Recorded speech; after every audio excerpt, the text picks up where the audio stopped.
Hola, mi nombre es Cristian Eric Castilla Meneses y hoy les voy a hablar de 4 musicoterapeutas y sus modelos para atender el autismo en la etapa de la niñez. Para empezar, ¿qué es el autismo? Hay una organización que se llama Manual Diagnóstico y Estadístico de Trastornos Mentales, MDE por sus siglas en español, pero mejor conocido como DSM-5 por sus siglas en inglés. Es una organización que se ocupa de clasificar todos los trastornos mentales como el síndrome de Down, esquizofrenia, entre ellos el autismo. ¿Qué dicen con respecto al autismo? El autismo es un trastorno neurobiológico. ¿Esto qué quiere decir? Son células dentro del sistema nervioso que funcionan con circuitos funcionales que son los que median la información y el comportamiento. Un niño con autismo tiene síntomas de falta de comunicación y de control de las emociones. Ellos no ven la necesidad de una comunicación como la vería un niño regular. Son bastante reservados y por lo mismo cuando uno llega a acercarse tienden a no poder controlar sus emociones y reaccionan con enojo. Ahora, ¿cuál es la función de un educador musical? Según Gamboa, el educador musical favorece el enriquecimiento de la mente y la personalidad. Cuando nosotros llegamos a un aula, tenemos de por sí ya niños que tienen diversas necesidades musicales y todas tenemos que saberlas agrupar para avanzar en grupo. Si llega un niño con autismo, no cambia, no cambia gran cosa. Un niño con autismo no es un problema. El problema es cuando el maestro no sabe cómo incluirlo o cómo adaptar su clase para que él esté inmerso en ella y pueda aprender. Claro, hay diferentes grados de autismo, en donde hay uno severo, en los cuales en algunos casos se requieren monitores para favorecer las reacciones del niño. Pero bueno, esto ya depende del maestro, de qué grado esté el niño que está en su aula. De todos modos, la propuesta que propongo para poder dar una clase en la cual todos participen es la musicoterapia. ¿Qué es la musicoterapia? Según Roland Benenson, que es el padre de la musicoterapia, define la musicoterapia como una psicoterapia que emplea el sonido, la música y los instrumentos para crear una relación terapeuta-paciente. La música es un lenguaje sonoro, por lo tanto está lejos de la construcción de oraciones. Sí, hay canciones en las cuales obviamente hay oraciones y se cantan, pero también puede ser un lenguaje que únicamente utilice sonidos o fonemas. Se puede utilizar ciertas sílabas para poder entonar. Y esto nos ayuda a crear puentes de comunicación sonoros con los cuales podemos llegar a todos los niños, incluyendo a los niños con autismo. Para esto hay modelos. El primer modelo del que quiero hablar es el modelo Benenson, o bueno, por el autor Roland Benenson. ¿El que dice? Él nos habla de algo llamado identidad sonora. ¿Qué es la identidad sonora? También por sus siglas el ISO. El ISO se divide en 4 categorías fundamentales. La primera es el universal. El universal es toda la música que tenemos por herencia. Por ejemplo, por ser latinos, tenemos cierta música con ritmos acelerados, cadenciosos, en fin. El siguiente es el gestálico. El gestálico es cuando estamos dentro de la panza de la mamá.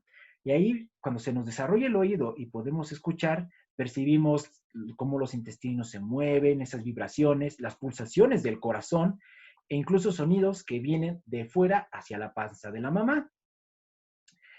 El que sigue es el cultural, cuando ya nacimos y estamos permeados de mucha música, de los pregones, de lo que escuchan nuestros padres, nuestros familiares, de lo que vamos viendo en la escuela, en fin. Y el otro es el grupal, donde se combinan ISOs de 2 o más personas que interactúan en grupo, sus gustos, la música que se comparten entre ellos, eso es el ISO grupal. Benenson quiere llegar a un proceso recibogenético a través del ISO. Una vez que ya identificamos el ISO del individuo o el ISO grupal, en el caso de un aula, podemos utilizar el objeto intermediario, que es el instrumento, para crear un puente de comunicación docente-alumno. Ya que identificamos qué música identifica al grupo, podemos usar esa música para crear puentes de comunicación a través de la improvisación, por ejemplo. Ahora, El siguiente modelo al que quiero hacer referencia es el de Paul Nodorf y Clive Robbins, o mejor conocido como el modelo Nodorf-Robbins. ¿Ellos qué proponen? Se basan en la filosofía antroposófica. Es una filosofía de Rudolf Steiner, la cual dice que todo ser humano tiene una sensibilidad innata a la música. Por lo tanto, ellos usan la música como centro de experiencia para de esa manera habilitar la comunicación del yo.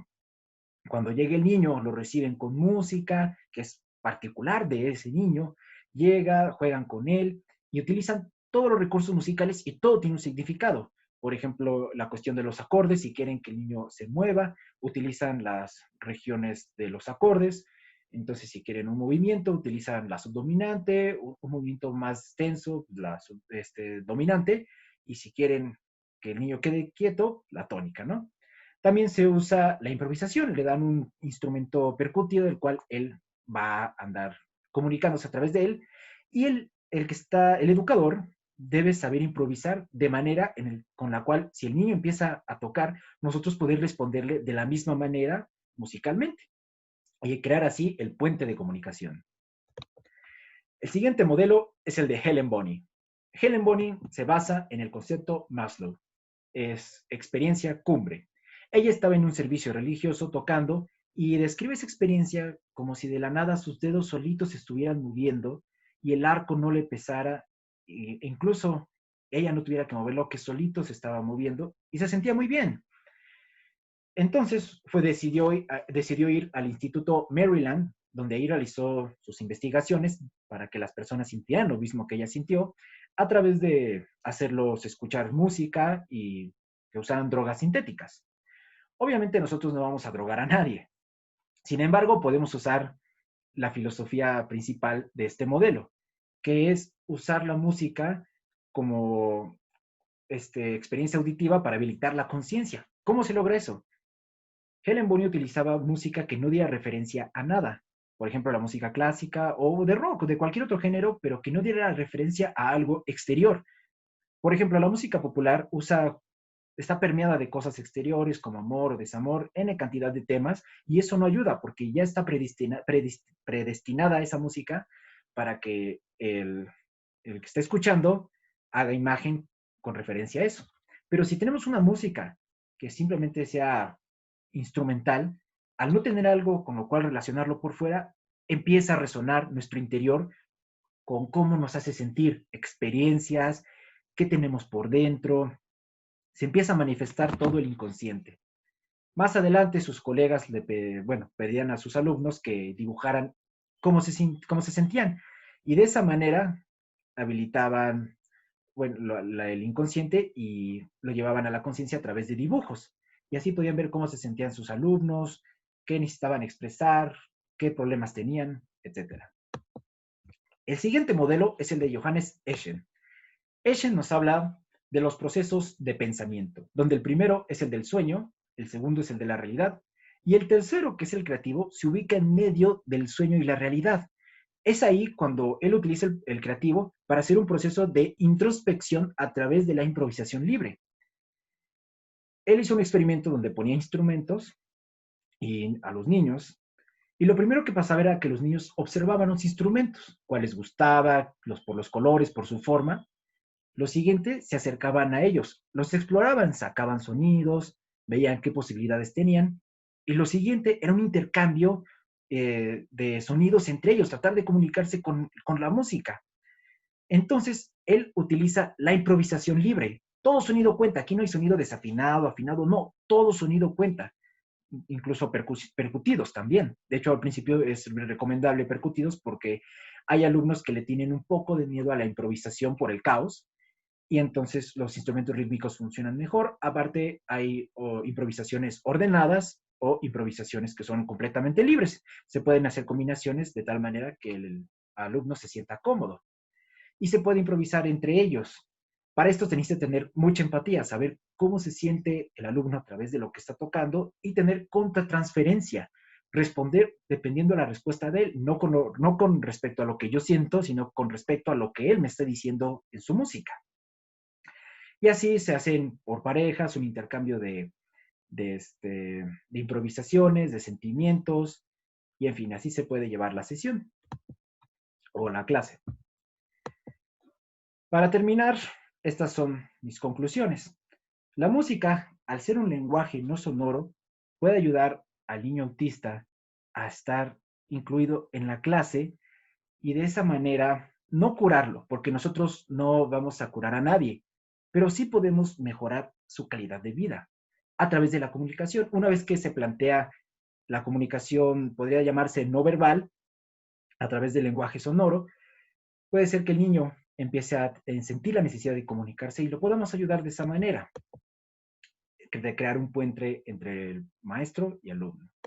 Por supuesto, también tener una clase inclusiva. Como dice Karl Orff, todos hacen todo. Incluirlos de tal manera que no haya ninguna diferencia entre ellos. Y bueno, estos modelos yo me enfoco en el autismo, sin embargo, también tienen sus estudios en otros tipos de trastornos, por si más adelante quieren investigar. Como educadores también podemos usar la combinación de modelos. Dependiendo de las necesidades del grupo, podemos usar el modelo de Helen Bonney, de escuchar, y luego al final, con el modelo de Benenson, crear improvisaciones a través de las cuales se refleje la música que escuchamos, o el modelo de Eschen en la improvisación, y luego dibujarlo a través del modelo de Helen Bonney. En fin, hay N cantidad de combinaciones porque, insisto, los modelos son puntos de referencia, por lo cual no son métodos y podemos combinarlos. Por último, quisiera concluir con esta frase que elaboré, que dice: la música como una vivencia más que un estudio. La música no se estudia a través de un pentagrama inicialmente, se estudia sintiéndola, percibiéndola, y es lo que el niño autista necesita: sensaciones, saber controlar sus emociones a través de la música, del sonido, saber cómo se siente, poder comunicarse de otra manera. Cualquier intercambio de ritmo ya es un lenguaje sonoro en el cual estamos creando comunicación, y eso ayuda enormemente. Estas son mis referencias, por si gustan checarlas. Se consiguen todos gratuitos. Allá el de Benenson está en la Facultad de Música. Y bueno, espero que esta presentación les haya ayudado para poder dar una clase por si se presenta un niño con autismo. Ya saben cuáles son las ideas para incluirlo. Muchas gracias por su atención. Que tengan un excelente día.